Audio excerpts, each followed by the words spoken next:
The second of 3 panels for today, my introduction.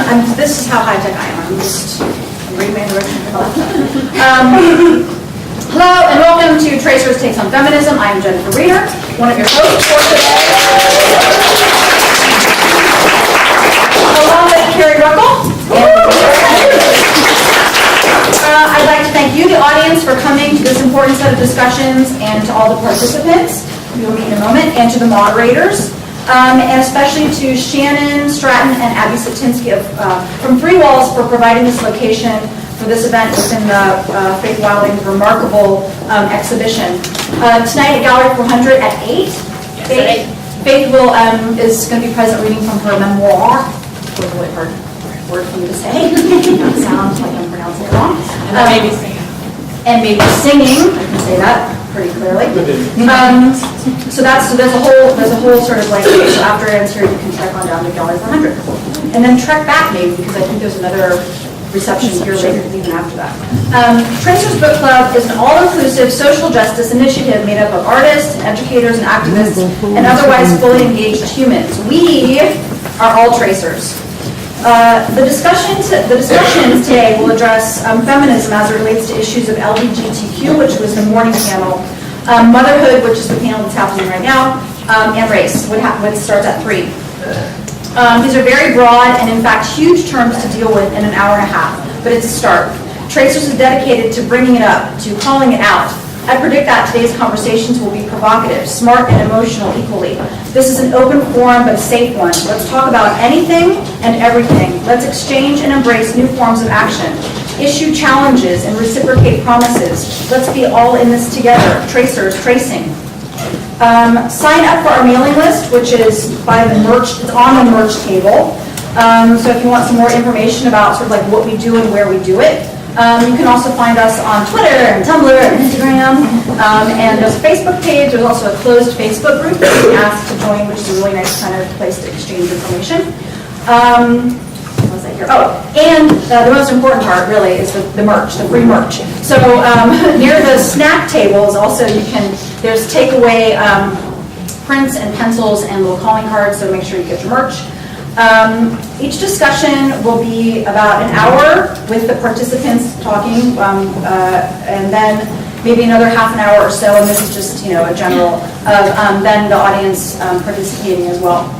So the next discussion addresses issues of motherhood and will be moderated by Lorelei Stewart, who is the director of Gallery 400 at UIC. Lorelei is a curator and an educator and a mother and one of the most thoughtful people I know. She will introduce herself further and then ask the participants to introduce themselves. Thanks. Let's do this. Carrie, did you want to say something? Yeah, I guess. We initially thought of this was the first panel that we put together, and initially we had proposed it somewhere else, and it didn't work out. And we added the other 2 panels and decided to make a whole day of it. One of the reasons why we did the motherhood panel was because Jennifer and I, we were specifically thinking about the motherhood idea because coming from 2 completely different places. She is a mother of 3, and I am not a mother, and I have a lot of ambivalence about it.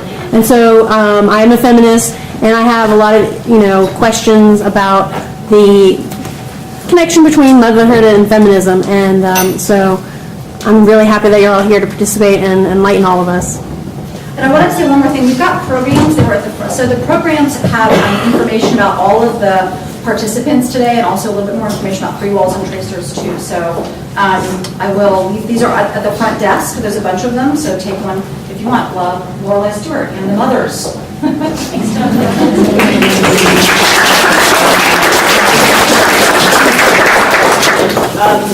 So Jennifer made that brief introduction of me, and so I don't think I need to introduce myself, but I will emulate Suzanne Lacey, who I heard on film yesterday say her name, and I thought I'll emulate her and say Lorelei Stewart, fierce feminist.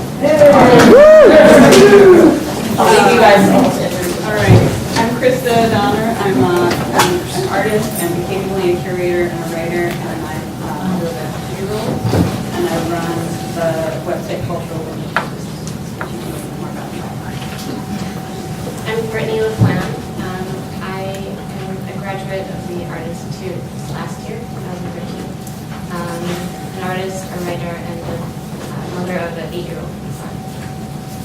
I'm Judy Ledgerwood.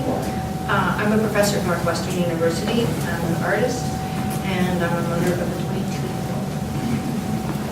I'm Letinsky, and I'm a professor at the University of Chicago, and I'm an artist, I guess. Mother of 15-year-old and 6-year-old. I'm Crawford. I teach, I'm an associate professor at the School of the Art Institute of Chicago, where I teach in visual and critical studies and liberal arts and contemporary art history courses, and I'm a mother of a 4.5-year-old. And I'm Judy Rodrigues Widholm. My daughter Maya is 8, my son Miles is 5, and I'm a curator at Panelists in Chicago. Tarkowski, and I have a 6-year-old, and I teach at the School of the Art Institute of Chicago. I'm an associate professor. I teach in the Fire Material Studies program, and I'm an artist. Thanks. And just so you all know, if you lose track of their names, we're sitting in the order that's on your roll. To make it easy for you. Okay, so we're going to talk a lot about the conditions of motherhood, parenting, working, and making. And I will preface my introduction by saying I'm going to go out on a limb here, and hopefully this is going to go okay. So first thing I want to say is this is going to be kind of roundabout, but it'll get there. I'm going to go a different direction than maybe where we're going to go on the panel, but it'll come back around. So, and I'll read because this is a little difficult. This week, on top of some stuff that's been going on with my son for several months, my mother entered the hospital with complications connected to an incurable condition that she has. Now, I feel empowered to tell all of you this because of 2 feminist artists that I listened to this week. They made me realize how much feminist artists, mothers, those actual and figurative, who've come before us have opened paths professionally, creatively, personally, emotionally, politically, and in many more ways. So, in an emotional talk that he gave earlier this week, Clifford Owens made special acknowledgement of his mentor, Barbara Genevieve. I did not know Barbara was his mentor, but I saw so clearly in that moment the value of her guidance and her feminist position to him and to many others that have come after her. Relatedly, last night in a film that I saw about Carrie Schneemann, who did not shy away from the diaristic or the personal in her work, described herself as a bridge to young women who came after her and were working with the body and many of the things that she was working with. And in the same film, there's a moving sequence of Carrie, among the many other artists that were in the 2007 exhibition, WAC, Art and the Feminist Revolution. 20 or 30 women are pictured gathered together for a group photo op in front of the show, and the soundtrack collages audio of their individual introductions of themselves over this giddy photo op that they're having, and this is where I steal the Suzanne Lacey moment, and this sequence is a stunning sequence. So given these moments from this week, I thought we could take a pause to acknowledge our many feminist forebearers, such as Carrie Schneemann, Barbara Genevieve, Kate Wilding, who's here, and so many more. So I'm going to stand up in honor of them.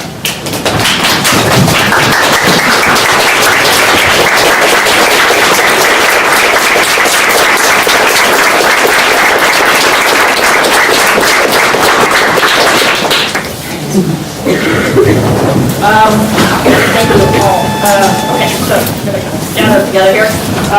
Before jumping into discussing motherhood, art making, working, and living, it's important for me to say that I'm in awe of the women who are up here with me. We have single mothers and mothers of couples, including mothers in blended families. But to my knowledge, we are mothers in heteronormative families, to my knowledge. We have no families here with 2 mothers, so I miss that voice that we might have. I'll also equally note that we have biological mothers and many adoptive mothers or foster mothers. So I just want to note that before we start. So let's talk about feminism. I know for some of us, and Brittany said this in the remix exchange we had in preparation for this conversation. For many of us, motherhood and feminism are inseparable. So I'm going to ask some questions so you guys can talk and talk more. So what kind, you guys heard a number of these questions, but what kind of negotiations do you make as a feminist, as a mother? And maybe Brittany, you want to talk about how they're not different and there is no negotiation.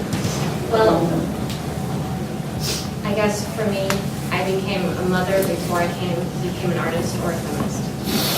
So it really, or before I knew, actually, before I knew what it meant to be a feminist, I was already a mother. I started school when my son was 4, and I left my husband after he was 4. So my whole, I was just making work about my experience, which was a newly single mother, becoming an artist. And I think it was, I sort of gradually started to learn about feminist art. I'd never learned about feminism up until that point.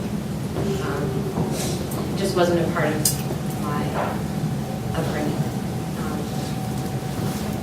Even though I think I've always been, I didn't know what it was meant. So I guess that's why I say they're example, because I know them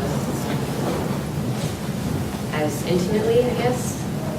I feel more comfortable saying I'm a mother than I do feeling comfortable saying I'm a feminist. No one will look at you funny or question you if you say I'm a mother.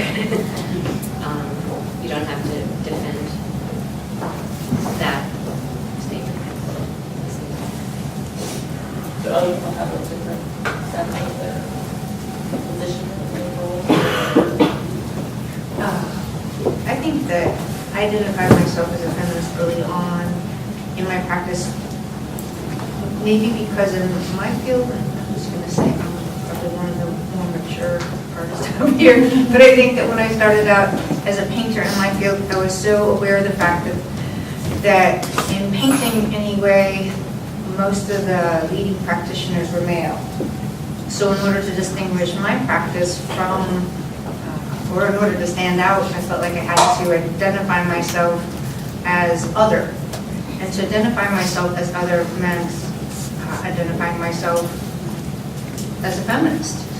So once I had done that, then to consider becoming a mother was really terrifying.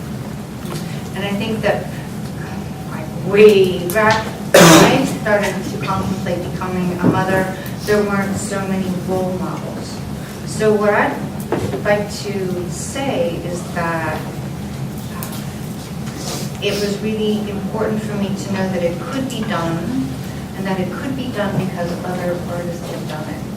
Although at that time, Nancy Spiro was alive, and my husband worked for Rona Hoffman, and I was lucky enough to meet her, and she told me that it could be done, and I think I needed to hear that. And Nancy had 3 kids, and she told me that she did it because Leon helped, not so much, but a little. And Elizabeth Murray had kids, and I needed to know that. I needed to know that there were artists who worked and who had kids. And then there was another person who was really important to me, who didn't pressure me exactly, but she asked me about it a lot, and that's Judith Kirshner. And Judith would take me aside and say things like, well, that she had done it, and that she had 2 kids that were wonderful and they were doing just fine, and also that she didn't do it on her own, and that she did it because she was married to a wonderful man who helped her, and that I also was married to a wonderful man, and that I shouldn't take him for granted, and that he would help me. And I think that because there were these other examples in the art world, and because Judith was constantly I think I started to feel like it could be done, and I was afraid. I think in the beginning, because there weren't so many people of my immediate generation. I mean in my immediate peer group in 1980, here, 89 when I first started, there just weren't people with kids in the art world. I mean, it wasn't like now when you see them, like people out with their babies in their backpacks. So I felt like I was a pioneer at that time. But when we would go, we would take the baby out, there were people to help. And I guess that what I want to say is that you need help. And knowing that at social events there were people like Judith or people who would take the baby at openings or at dinners where you would have to go to socialize. And when you have a little tiny baby, maybe you don't feel like leaving your infant with some gum snapper teenager. So it helps knowing that there were people who would help entertain the baby if we had to go to some collector dinner after an event. And I knew that there were people in my community who would help. Anybody want to build on that? I want to say too, I think there's a little bit of a generational thing too, because I think being a feminist when I was growing up, it feels like there's been this resurgence or sort of resurgence back. So being a feminist when I was in art school, there was to be proud of and to be kind of militant. And we didn't shave our arms and we were dressed in a way that was counter to different kinds of hegemonic culture and stuff. So, but then I saw, growing up after that or becoming an adult, it sort of became this. It was impolite, the kind of hesitation you described about saying you're a feminist. People would look at you funny. You're teaching and accounting students who would say, well, I believe in what feminism has to say, but I don't want to call myself a feminist. There's something unpleasant about it. In the same way that people complain about the shrillness of sort of voice or something. There's just something that bothers people about it. And I feel like there has been a kind of cycling back from maybe my parents were sort of like 60s, 70s, 70s people. So I grew up with people bringing their babies to parties and to meetings and having them like faculty events. And it seemed very sort of natural, even though there was a tidal shift after that and then it became kind of repressed. That moment became repressed. But I think growing up with other people who will help you, and it has to be a joint effort with men and with women. So the men being feminists, my father was a feminist, and insisted that I support myself and not be ever expecting that somebody would take care of me, but that he would actually have to make a living. And so I kind of just figured that I could do it. We had this potential to change the world just by enacting it and living it. And I feel both still optimistic about that, but then there is the resistance of the world, and there are the problems that we can all talk about where that's not okay. And there's been both moments of amazing acceptance and then kind of really surprising, how could you bring a child to this thing? There's been both. I wanted to build on that, just what Judy said. By saying, I feel like I've considered myself both an artist and a feminist for as long as I can remember. But although I'm I'm becoming a mother much later on, I experienced a lot of that same kind of terror in terms of contemplating it. I made a whole body of work around issues of fertility and identity. One, because I wasn't sure if I could become a mother, but two, because as an artist, that was a really frightening thing. I couldn't think of very many examples of successful women artists who were mothers. And now that I am a mother and I've done a lot more research and I know people like you guys, and there's hundreds of amazingly successful, interesting artists out there who are mothers, but I think a lot of it is that it hasn't been talked about a lot, and it's been. There just hasn't been visibility around it for all sorts of reasons. I think a lot of women didn't want to advertise the fact that they were mothers because it could affect their careers or how people saw them. But the effect of that is that further generations of artists really felt afraid to go there. They felt like they didn't have role models. They weren't sure how other people did it. So going into it, I was really apprehensive and not sure, if I could make it work. And then once I became a mother, I think although I had considered myself feminist before, I feel like I became aware of all these other issues that I just somehow, although I thought about it a lot, I just hadn't seen in that way. I just noticed a lot of sort of structural problems with the art world and how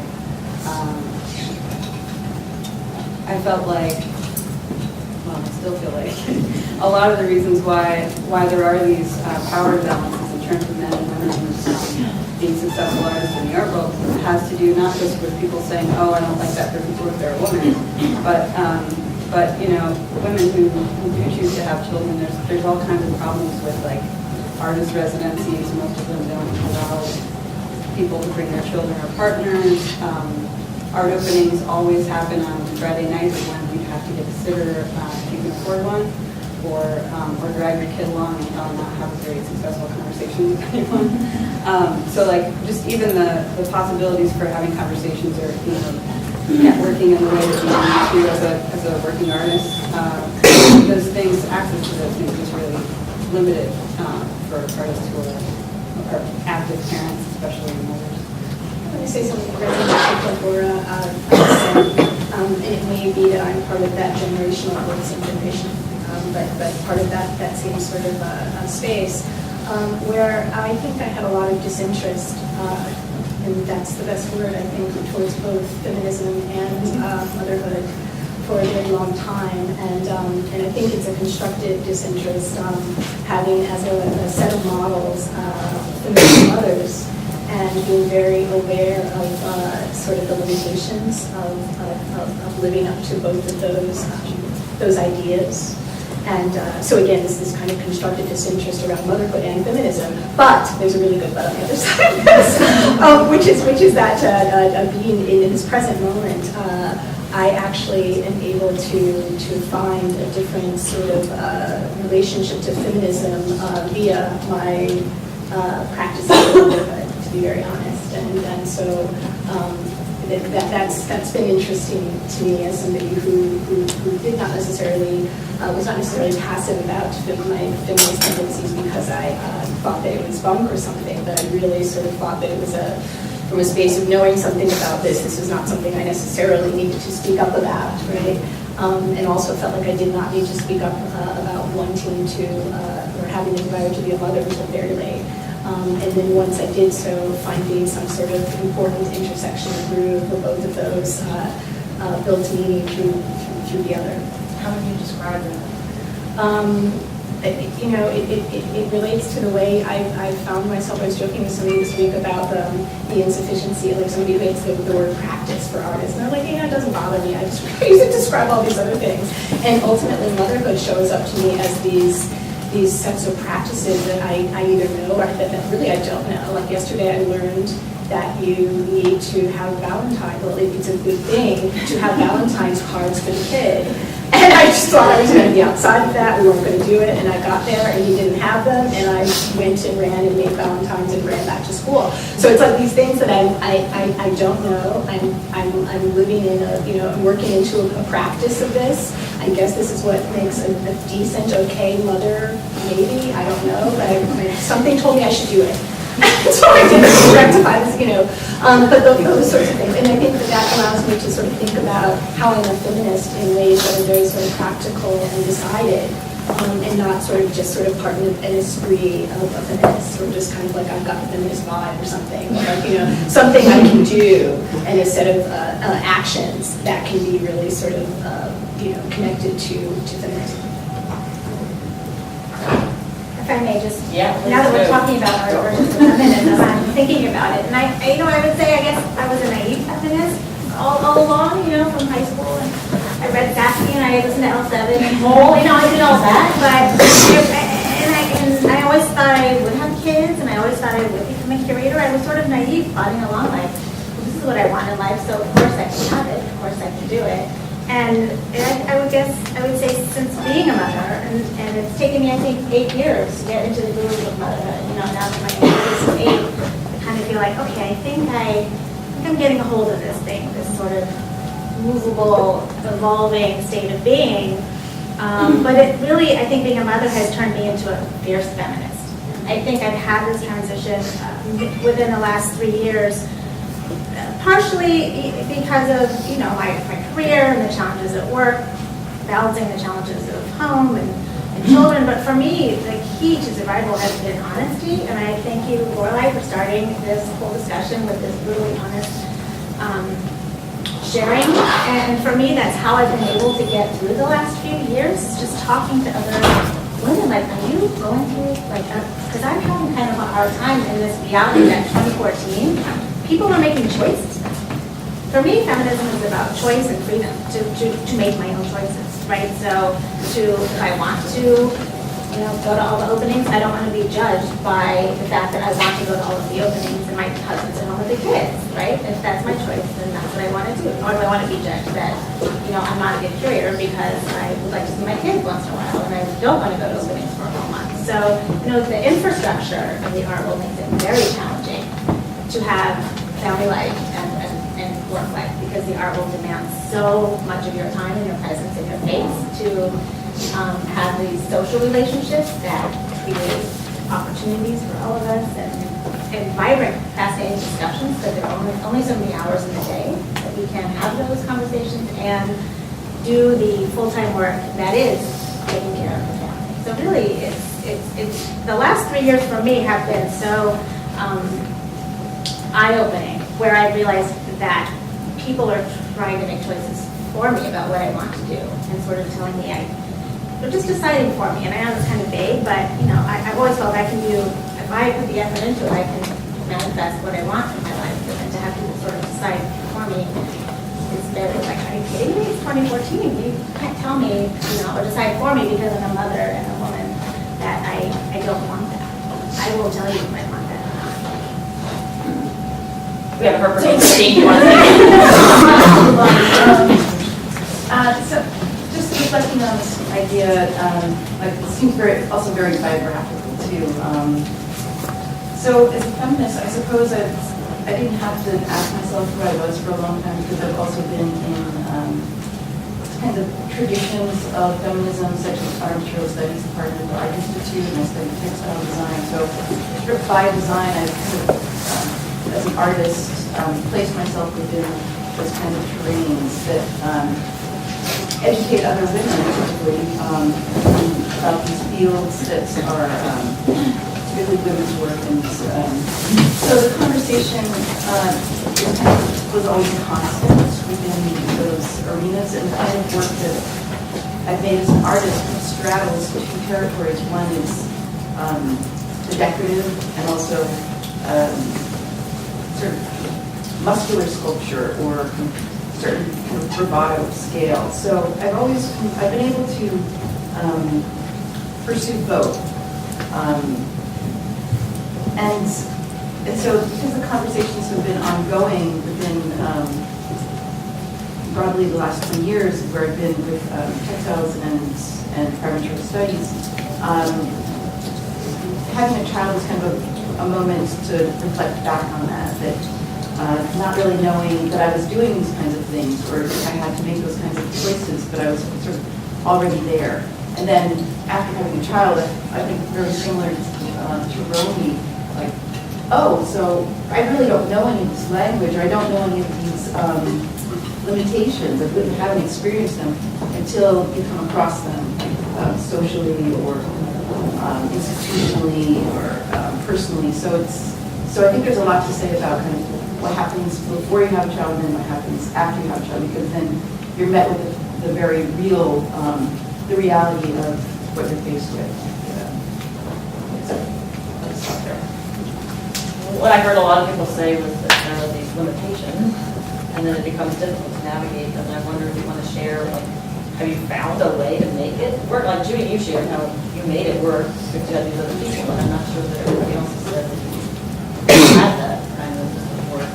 And do you feel like you stepped back in some way on some things, sacrificed some things, or like found the right solution?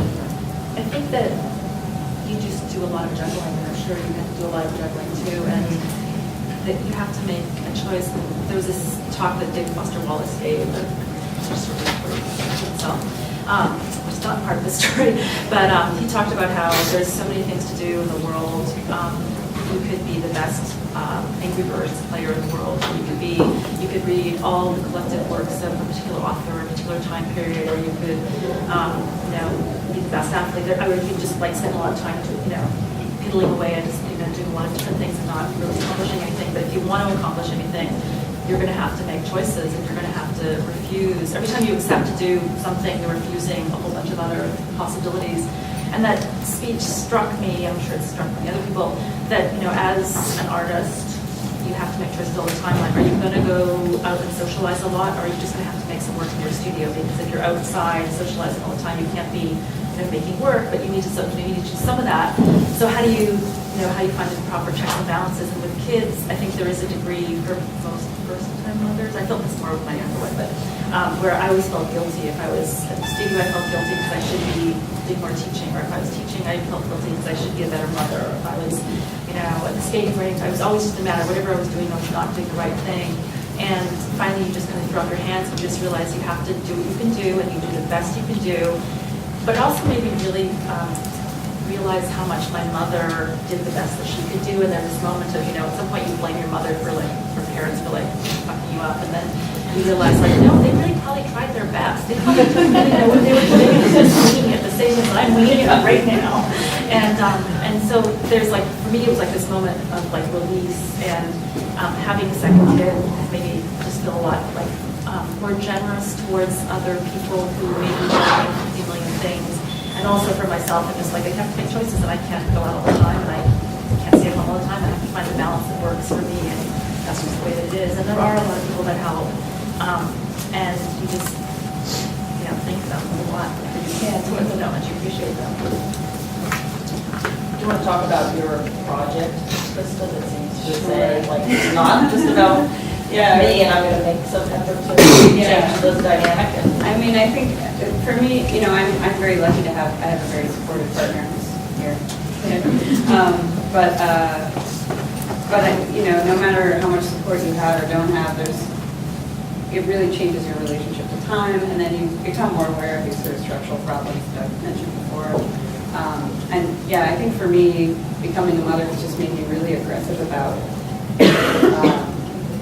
not just making it work for me and structuring my time in a way that will allow me to have studio time and get out of class sometimes, but I just got really frustrated that I was just what? Haven't these things been addressed? How's that possible? And so I just started thinking about what are ways that my friends and I, and our expanding network of people could just make small changes that could become big changes that could actually maybe challenge those structures and maybe provide positive models that arts organizations or galleries, museums, businesses might pick up on and say, oh, actually that's kind of manageable, maybe just pull that off. If there's enough interest, if people are, if this need is out there and we're aware of this problem of access, maybe we could take that on. So through Cultural Reproducers, which is the sort of web project that I've been doing, I worked with fellow artist Letinsky, who's also a mom, we got a propeller grant to do this series of art events that are happening. They're going to happen.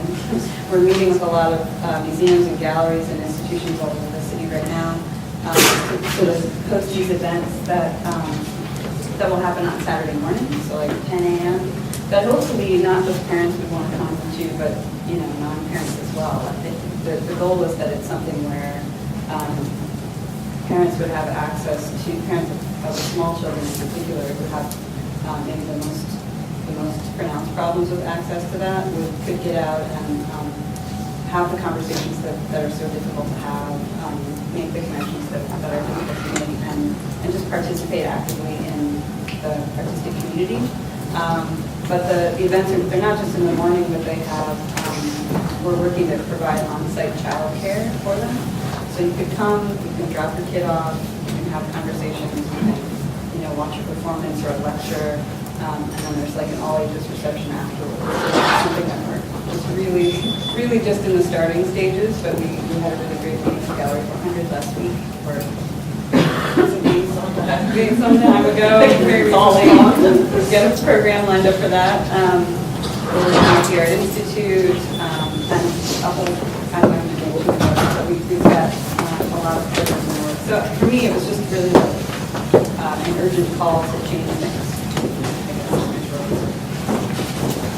In addition to the sort of practical stuff, one of the things that's really been exciting to me has been, it relates to even what we're doing right now, is that it seems like a really good time to find a conversation with people who are theorizing some of these things. And I had just a great opportunity. In my work, I think a lot about modes of congregation and collectivizing and sort of how those create interesting artistic and aesthetic results. And usually I think about this along racial and ethnic lines and most actively, but also, in aspects of gender, et cetera. But I had, being that's what I do, this student came into my office about a year and a half ago, Lisa House, and who's here. And she had this, I think I can say this in this company, this kind of crazy thesis. I've seen crazy, wonderful. Of motherism, and this where she just wanted to theorize the notion of motherism in really abstract and poignant ways, and so I love being that we're in a sort of moment where we can sort of talk to people. We can understand it as a legible idea. She didn't want to. We talked about practical things, but then she also wanted to sort of take this to this other level of conceptualizing kind of what comes up from it. So I guess one of the ways to talk about this is I have this piece of hers that is a flag with this thing that says, this line that says something like sleep when the baby sleeps. And I think about a lot how, kind of this certain, there is a, space of knowledge that comes from this kind of mother stuff and motherism, and how some people are interested in parsing that out and thinking about that. And I think it's really great that that's taking place alongside some of those practical issues that are being addressed. So I wanted to call out Lisa, and there's somebody else in this room, Laura Larson, who's doing this really cool work on old photographs with mothers that are kind of absent and stuff. So it just seems that, and these are people that are talking at CAA, dealing with these topics obviously this week.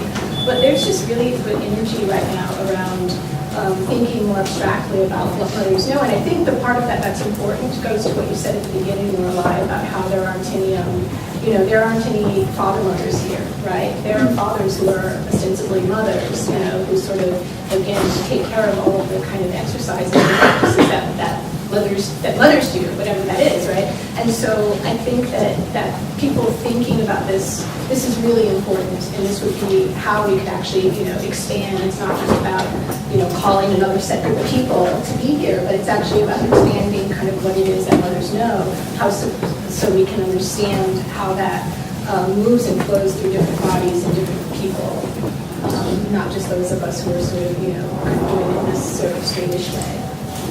And I would love to see those discussions and also had with the artworks that have been programmed with exhibition, because I really feel that, if I were to ever propose an exhibition on motherhood, it just never happened, and it just never happened. And I think that's because it's not a valid experience. It's not given value.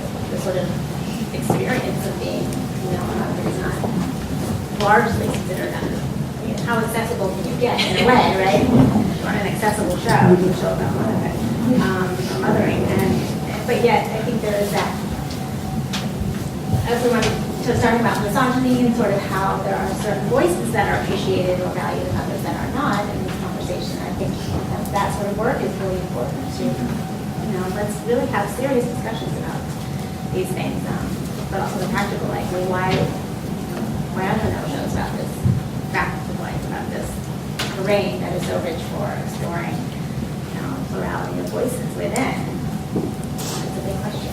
Well, there was that show with Homebodies at the MCA, and I went. It was a great show, but I was just like, there's nothing in here about. It's all about home. There's absolutely nothing in here addressing.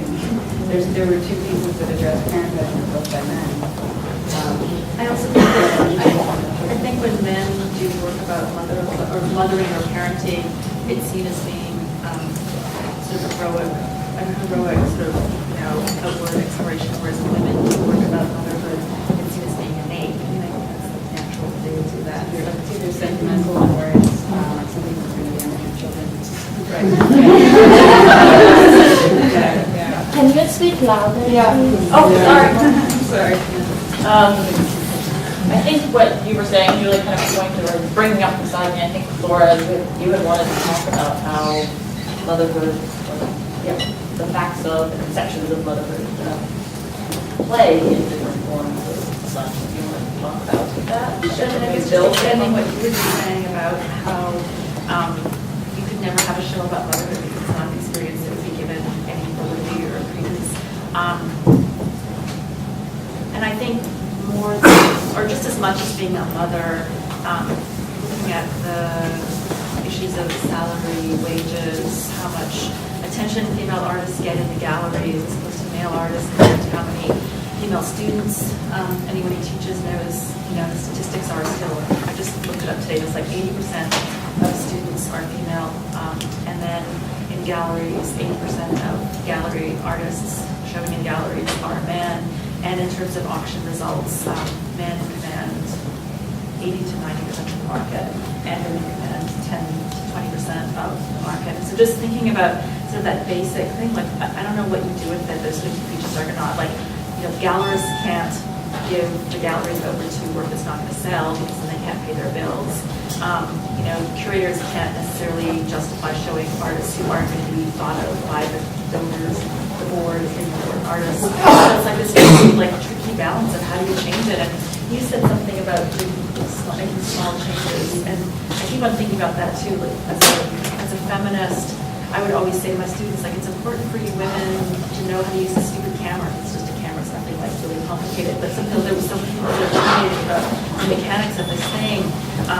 But trying to promote, not irresponsibly, but trying to promote your female students to pursue careers in the arts or to pursue careers, do whatever it is they want to do, and to have children, and to, if you get to, if you're responsible for selecting artists for an award, that you just do checks and balances about what is the population of the people that you're recommending? Does it happen to be that they're all just white heterosexual men, or do you actually take on thinking about what that means that you just happen to naturally like certain kinds of work?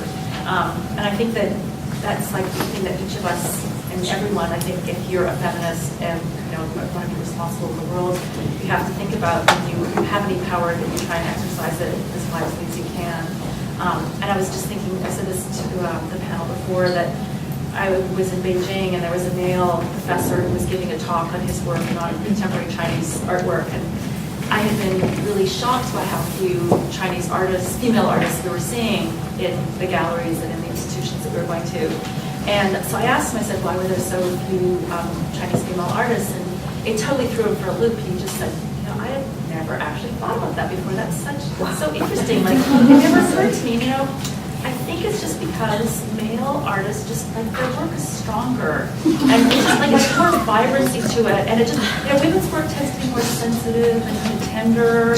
And the men's work just it stands, it really has a voice. And the women all kind of roll their eyes and thought, even rhetorically, if you value, strength and vigor and loudness or whatever, as compared to tenderness and vulnerability, of course, rhetorically, it makes sense. You're going to think this work is better than this work. So how do you sort of retrain yourself to question even the rhetorical basis that you're using for making judgment? And I think that has to happen, really individually, small little ways, and hopefully that can spread out. Wow. You think about, as artists, I'm just assuming that most people here are artists, but you think about every step of the way. You're judged from the moment you apply to graduate school. And the criteria that's used to evaluate you, so much of it is based on taste. And you think about where taste comes from, and taste is just based on, much of it is based on habit. And taste that's informed by habit comes from just what you're comfortable with, right? And the things that are familiar to you are the things that shape habit. So when we asked for small changes, I mean, it's really about reshaping your habits of taste. And so if we can just all make these small changes, it would really... Or find a way to collectivize, become members of culturally producers. That happen on a larger scale than just you and Selena. Yeah, so please join in. Does anyone want to talk about how motherhood and creativity work together, or that you have to separate the two, or? They're totally, again, so I feel like motherhood is so much a part of, they're both very fluid, and I mean, I can feel like, when I started school, I guess my career is not as advanced as everyone else's baby. But I, had a child, and I had to make projects in class, and he would help me, and we would help each other, and I was learning both. I think they were constantly informing each other, because you don't know how to be a mom, or you just sort of learn as you go, and I don't know. I feel like they're so. They inform each other. They're aligned.